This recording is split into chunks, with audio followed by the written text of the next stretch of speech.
ఆరాధ అధ్యాయం ఆరంభించుంటాము. ఆరాధ అధ్యాయానికి ధ్యాన యోగం లేకపోతే ఆత్మ సంయమ యోగం అనేది పేరు. ఈ ధ్యాన యోగానికి మొదట మన పోన క్లాస్ లో చూసినాము.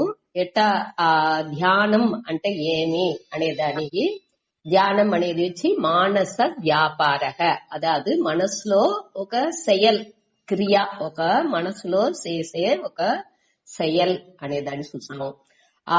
యాక్చువల్ మనసులో చేసే செயல் దేనికోసం ఇది చెయ్యాలి అనేప్పటికి మన ఈ సంసారం అటాంటి చెప్పేమి అది వచ్చి ఆ తాపం, ఆ మనసులో వచ్చే ఆ దుఃఖం అనేది వచ్చి మన అది దేని నుంచి అవుతుంది, అది అజ్ఞానం నుంచి అవుతుంది.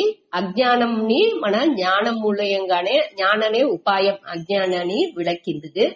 ఆ జ్ఞానం ఉపాయం అనేప్పుడు జ్ఞానాన్ని తెలుసుకునే దానికి ఉండే సాధనం అని చూసేప్పుడు అది వచ్చి శబ్ద ప్రమాణం అల్లదు శాస్త్రం. ఈ శబ్ద ప్రమాణం మూలంగానే, అదావదు శాస్త్రం ప్రమాణం అంటే అరించుకునే కరువిని అర్థం. ఆ అరించుకునే మన దిల్లోండి దీని జ్ఞానాన్ని తెలుసుకుంటున్నాము అంటే ఈ శాస్త్రాలండి మన తెలుసుకుంటున్నాము. సరే, ఇప్పుడు ఈ శాస్త్రాల్లోని తెలుసుకోవచ్చు. దీనిలో వచ్చి మెయిన్ గా ఈ ధ్యానాన్ని ఉடைய పంగు ఏమి అటని చూసేప్పటికి ఈ ముక్తిని అடைஞ்சేదానికి ధ్యానాన్னுடைய పంగు, దానిuடைய రోల్ ఏమి అటని చూసేప్పటికి ఈ ధ్యానం వచ్చి జ్ఞానాన్ని ఇచ్చిన అంటే జ్ఞానాన్ని ఇయ్యదు, ముక్తిని ఇచ్చిన ముక్తిని ఇయ్యదు. కాబట్టి ఈ జ్ఞానాన్ని అடைஞ்சేదానికి ఉండే యోగ్యతని, అదావది అధికారిత్వాన్ని అది ఇస్తుంది. జ్ఞాన యోగ్యత ప్రాప్తి అనేదే ఇక్కడ ముఖ్యం. జ్ఞానాన్ని అடைஞ்சేదానికి ఉండే అదిగా కర్మయోగాలు అవుతుందేమో అంటే కర్మయోగం మూలంగా మనసు తూய்மை అవునే తవిర ఆ ఫోకసింగ్ అనేది ఉండదు. ఓరளவுకే ఫోకసింగ్ వచ్చును. ఈ ధ్యానం మూలంగానే మనకు ఈ అధికారిత్వం అనేది మనకు తగులుతుంది. అదావదు ఈ దానిలో ధ్యానాన్ని రెండు వకైగా పిలిచేది. ఒకటి ఉపాసనం, ఇంకొకటి వచ్చి నిధిధ్యాసనం. ఉపాసనం అనేది వచ్చి ఆ ప్రిపేర్డ్నెస్, మనకు మనస్సుకి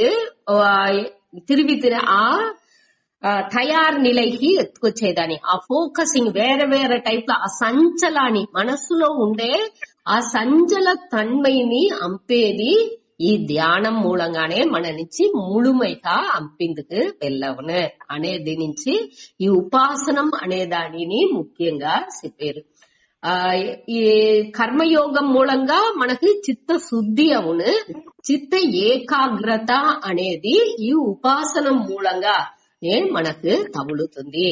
ఆ ఉపాసనం చేసిన వెనకనే మన శ్రవణ మనన నిధిధ్యాసనం చేసినా ఉంటే వద్దు ఈజీగా మనకు ఇది వచ్చి మన నుంచి చేసింది.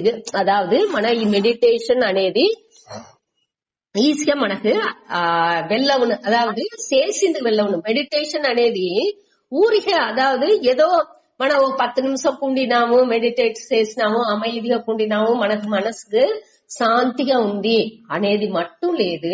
ధ్యానం అనేదిలో మనం మెయిన్ గా చూడాల్సింది ఈ 24 hours ఒక దినాలో మన 10 నిమిషం 15 నిమిషం ధ్యానం చేసేము అంటే ఆ 23.25 గంట సేపు మన வாழ்க்கைలో ఎట్టా ఉండామో దాని అడిపడేలోనే ఈ 15 నిమిషం அமைதியான தியானம் అనేది మనకు సిద్ధించును.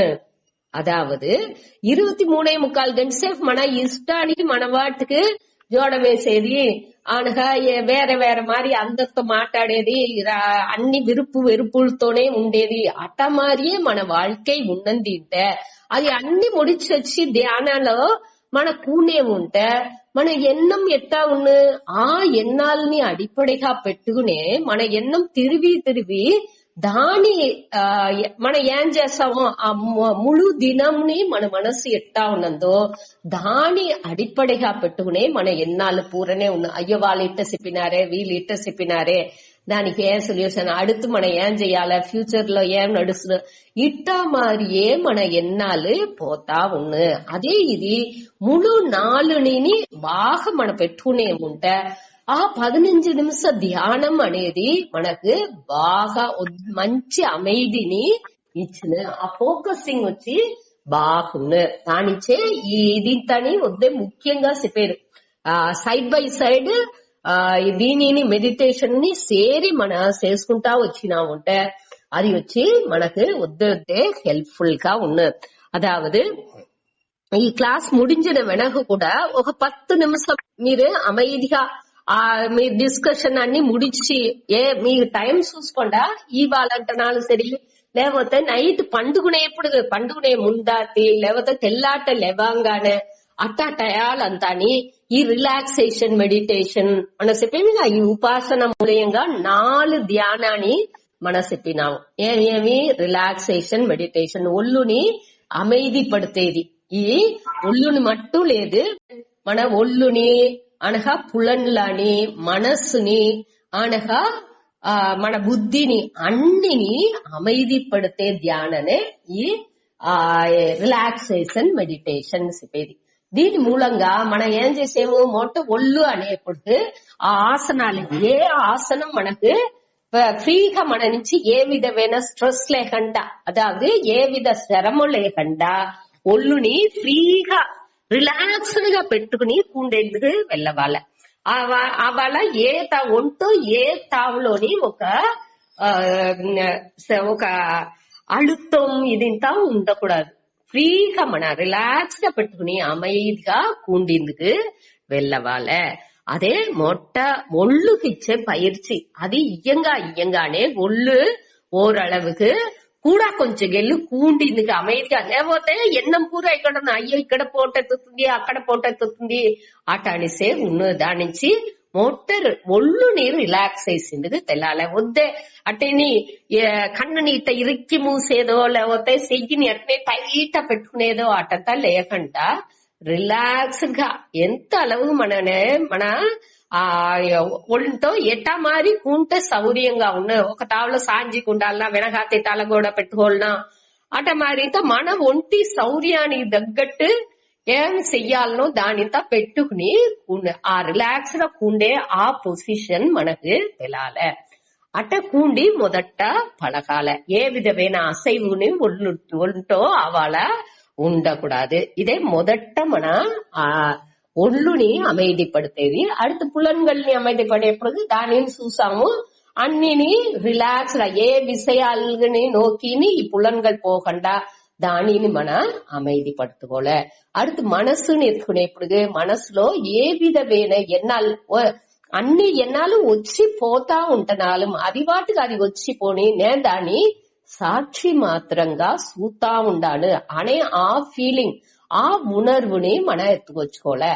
మన మనస్సుని పెట్టే మన మనస్సుని చూసిందుకు మనకు తెలాలే. మొదట చూసుకుంటా ఉంటేనే அடுத்து దాని కాన్సన్ట్రేషన్ మెడిటేషన్ కువిచ్చిందుకు మన నుంచి ముడించు. దాని నుంచి మొదట రిలాక్స్డ్ గా మనస్సుని అది ఏమెంచుతుంది దాన్ని పట్టి అది ఏమెంచుతున్నాను పర్వాలా, అది తప్పు ఇది రైట్ అటాంటి సిద్ధ జడ్జిమెంట్ పోకుండా ఊరికే దాన్ని సూతా ఉండే పళకానికి మొదట ఎత్తుకు రావలే. మనస్సుని మన మనస్సుతోనే చూసిందుకు ఆరంభించాల. ఈ మనస్సు ఏవాలని ఎట్ట బయట విషయాలకే పోతా ఉంది అనే దాన్ని మన చూసేప్పుడు మన పురించుకుంటాము. దాన్ని కొంచెం కొంచెం గాని అహమ్ముఖపడుతేందుకు ఆరంభించేము. అదే దీనిడే పర్పస్. మన వెలి విషయాల్ని పొయ్యే మనస్సుని కొంచెం కొంచెం గాని రోగా తిప్పిందుకు ఆరంభించేము. సరే, அடுத்து బుద్ధిలో ఏం చేసేము, బుద్ధి వచ్చి సిందితల్, తిట్టమిడుదల్, తీర్మానితల్, ఇదే దానిడే పని. ఇదిని కొంచెం గెల్లుకు 15 నిమిషం రిలాక్సేషన్ మెడిటేషన్ చేసేముంటే ఆ టయాలో అది కూడా చెయ్యకుండా మన బుద్ధిని పెట్టుకోలే. సరే, ఇది వచ్చి మొదట அமைதி పడితే ఆ ధ్యానం. அடுத்து వచ్చి కాన్సన్ట్రేషన్ మెడిటేషన్, మనసుని కువిచి ఫోకస్ చెయ్యాలి అది అనేసి చెప్పినాము.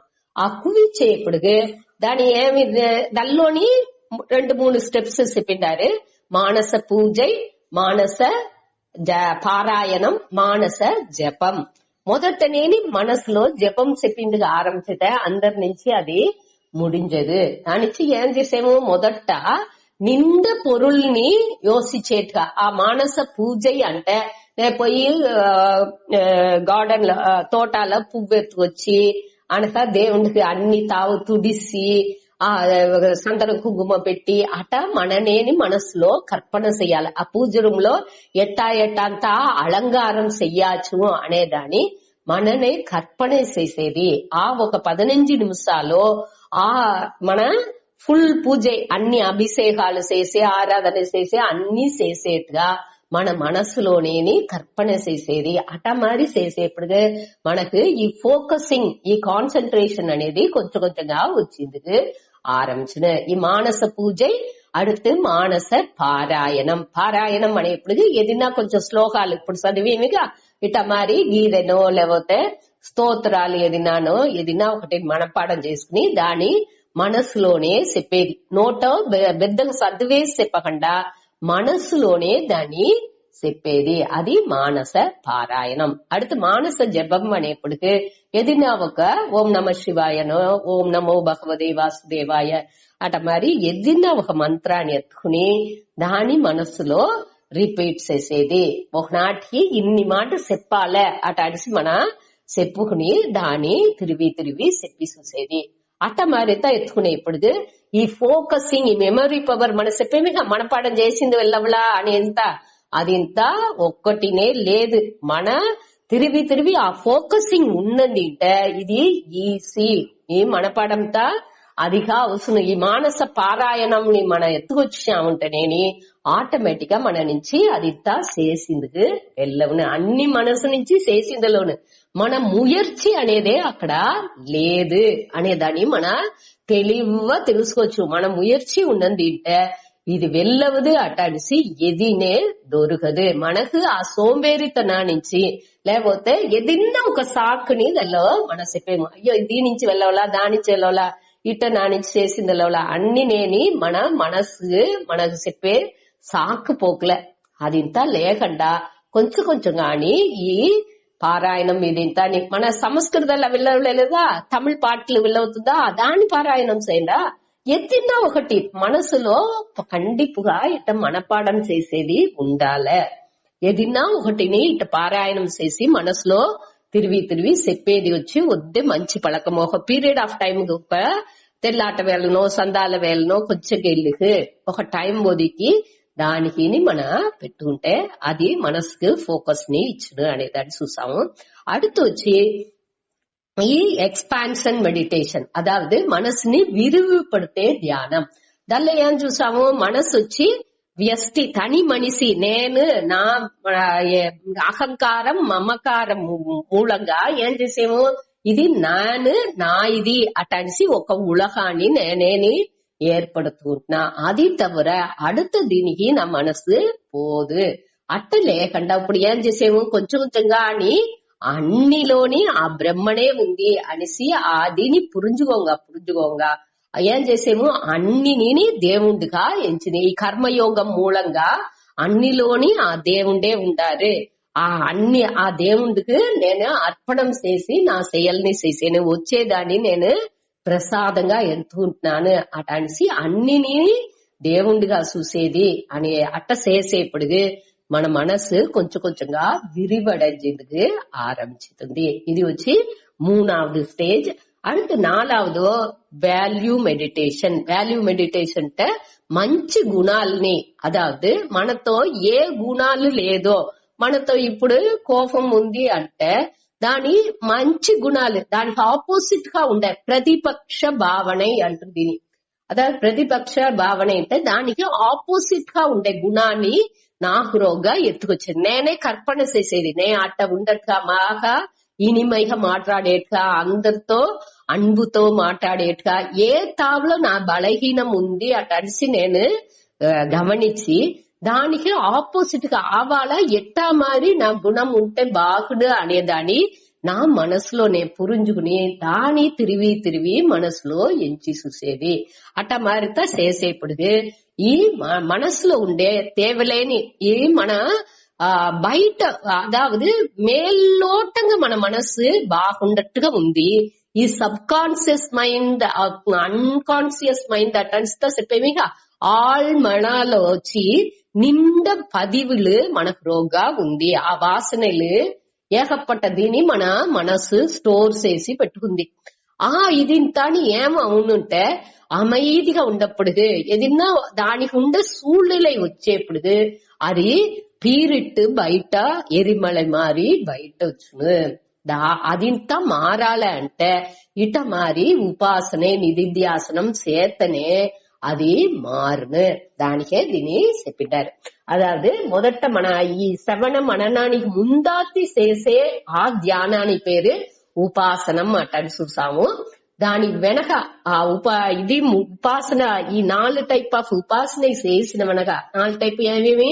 Relaxation meditation, concentration meditation, expansion meditation, value meditation. அதாவது ஒள்ளுని அமைதிப்படுத்தே தியானம், மனதினை குவிச்சே தியானம், அடுத்து மனதினை విరివిపడితే ధ్యానం, அடுத்து వచ్చి మంచి పండులాని వచ్చే ధ్యానం. సరే, దీని వెనక ఏం చేసేవు కొంచెం గాని ఈ ఉపాసన ముడిజిన వెనక మన శ్రవణ మననం ఈ జ్ఞానాన్ని వినేందుకు ఆరంభించేవు. శ్రవణం అంటే ఏమి?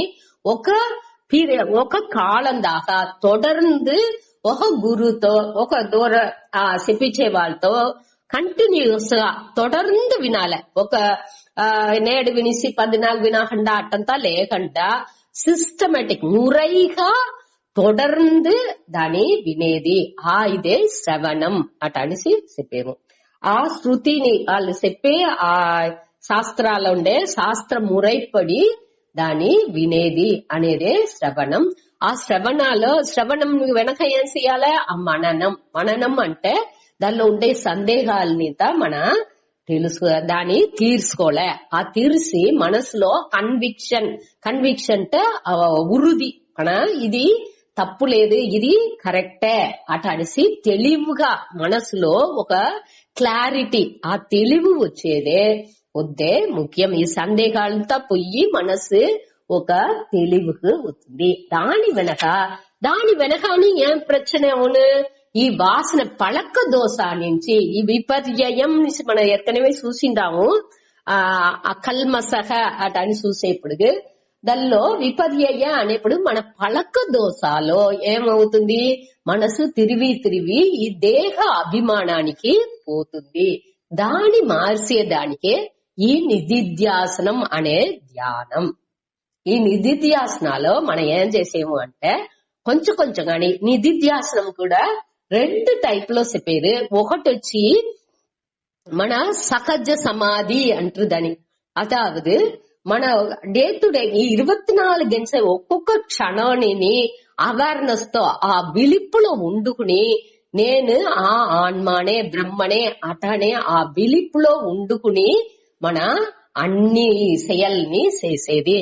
దానికి సూపర్ గా సుధంద్ర ఒకటి అంపింది. మీరు దీన్ని చూసింటారు. నేను చేయను అందరినీ. ఆ దోశ ఆ బిడ్డ తినేది మోటార్ రమణర్ ఏం చేసేది? చెప్పేదాకా నువ్వు దోశ తినేందుకు ఆరంభించకూడదు అదని చెప్పారు. చెప్పిన తోడతాం అంటే తినేందుకు ఆరంభించండి. వాడి గమనం పూరా దోశలోని రమణర్ తోనింది. రమణర్ అడుతూ ఎప్పుడు చెప్పిద్దరో అటనిసి వేగంగా అతన్ని చూసుకుంటా తినేండు. அடுத்து கடைசிலுగా అతను ఒద్దగెళ్ళి చెప్పండి చెప్పిన వెనక తోడుత ఈ దోశని తిని முடிச்சுட்டனர். கடைசியும் தானே మరణం పిరప్పు ఇరప్పు రెండుకి ఎడైలో ఉండే ఆ வாழ்க்கை అనేదిలో మనం ఏం చెయ్యాలి? దేవుడి పైగా ఆ బ్రహ్మం పైగా గమనం అధిష్టానాలో మన మనస్సు పెట్టుకుని అన్ని செயల్ని చేసినా ఉంటే అదే ధ్యానం, అదే సహజ సమాధి.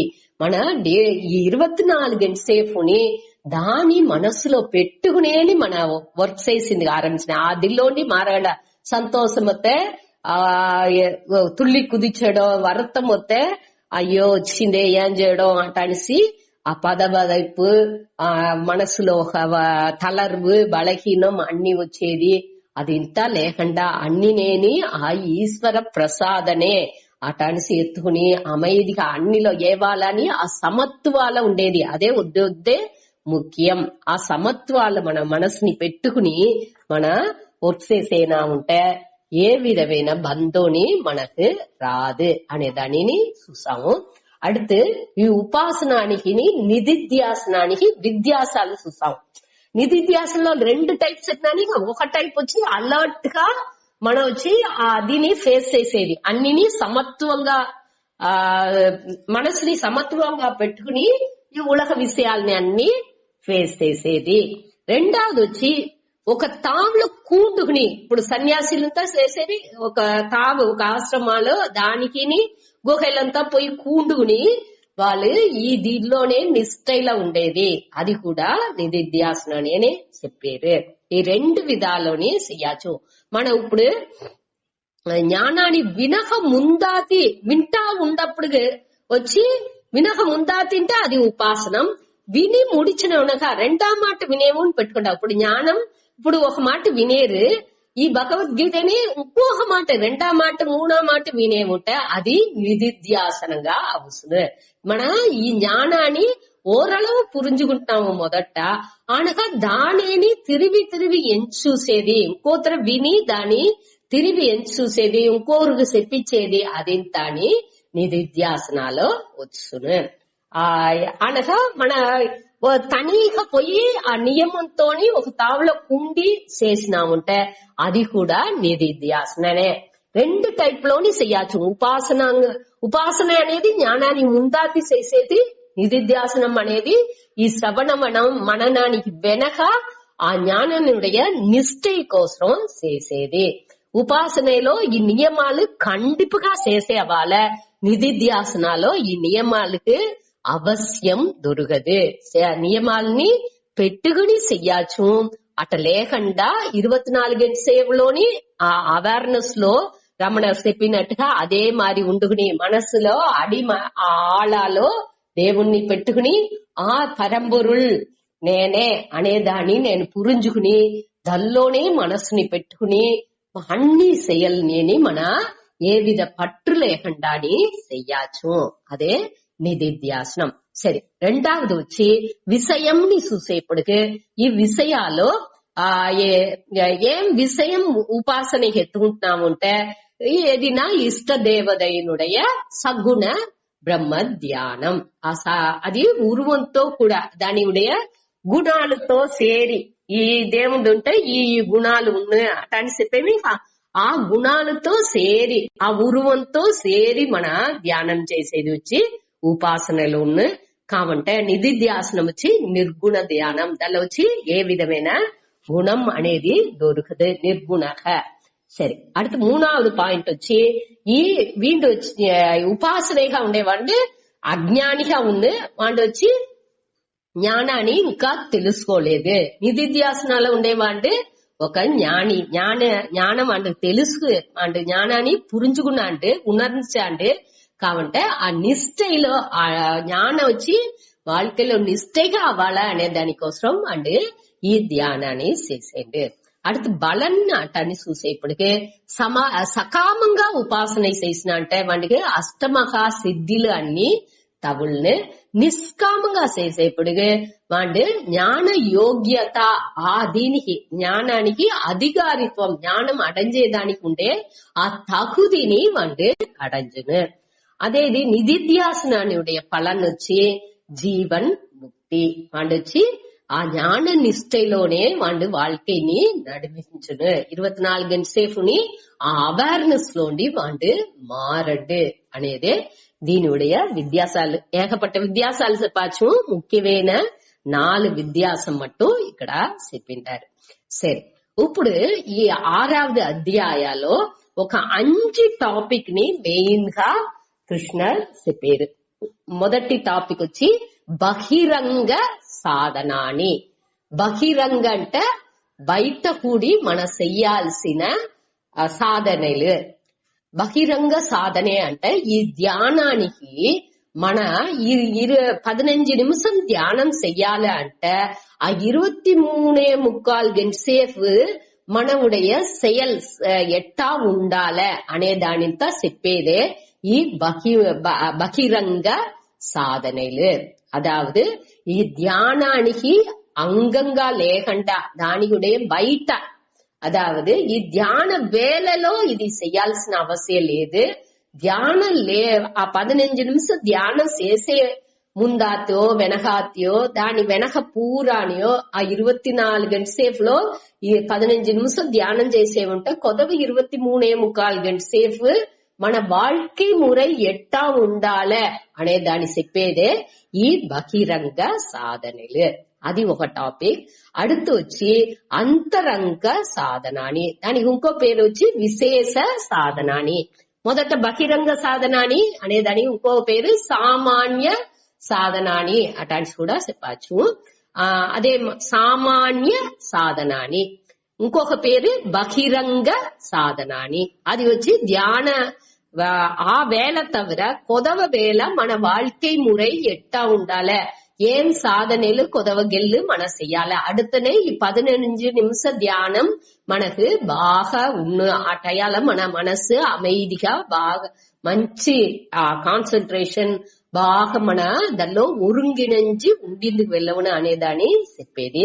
அடுத்தొచ్చి విశేష సాధనాని లేకపోతే అంతరంగ సాధనాని అంటే ఆ 15 నిమిషం మన ఏం చెయ్యాలి, ఆ ధ్యానంలో మన ఎట్టా మరి ఏం నియమాలు కడపించాల, ఎక్కడ కూండాల, ఎన్నిగళ్ళు చెయ్యాల, ఏ దిశ నోకి కూండాల అట్టా ఇదంతా చెప్పేది వచ్చి విశేష. మన ఒళ్ళుని ఎట్టా పెట్టుకోలే, మనసుని ఎట్టా పెట్టుకోలే, అది ఇంతని ఆ ధ్యాన వేళలో మన ఎట్టా ఉండాలి అనేదాన్ని స్పెసిఫిక్ గా కరెక్ట్ ఒక కురిపిట్టు చెప్పేది వచ్చి ఈ విశేష సాధనాని లేకపోతే అంతరంగ సాధనాని అని చెప్తారు. அடுத்த టాపిక్ వచ్చి ధ్యాన స్వరూపం.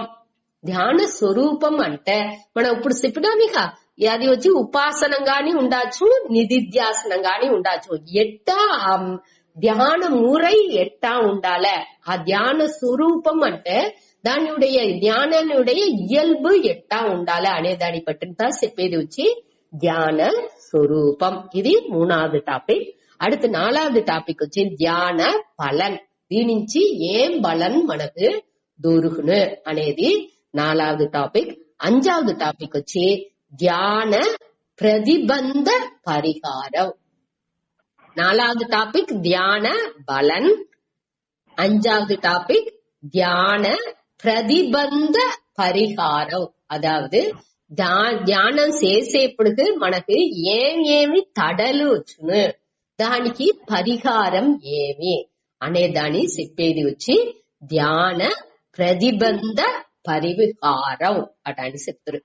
ప్రతిబంధ పరిహారం అంటే ధ్యానం చేసేప్పుడు ఏం తడలు వచ్చును, ఆ తడల్ని పోకేదానికి మనం ఏం చెయ్యాలి అనే దాన్ని బట్టి చెప్పేది వచ్చి ధ్యాన ప్రతిబంధ పరిహారం అనేది. ఇప్పుడు 5 టాపిక్ చెప్పిండాము. తిరిగి ఏమేమి చెప్పే బహిరంగ సాధనాని, அடுத்து అంతరంగ సాధనాని, 3வது టాపిక్ ధ్యాన స్వరూపం, ధ్యాన ఫలం, 5வது ధ్యాన ప్రతిబంధ పరిహారం.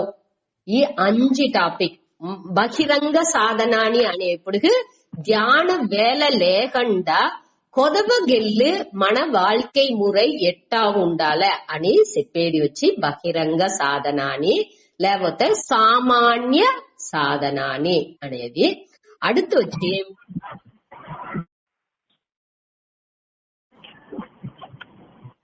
వచ్చి అంతరంగ సాధనాని లేకపోతే విశేష సాధనాని అని చెప్పారు.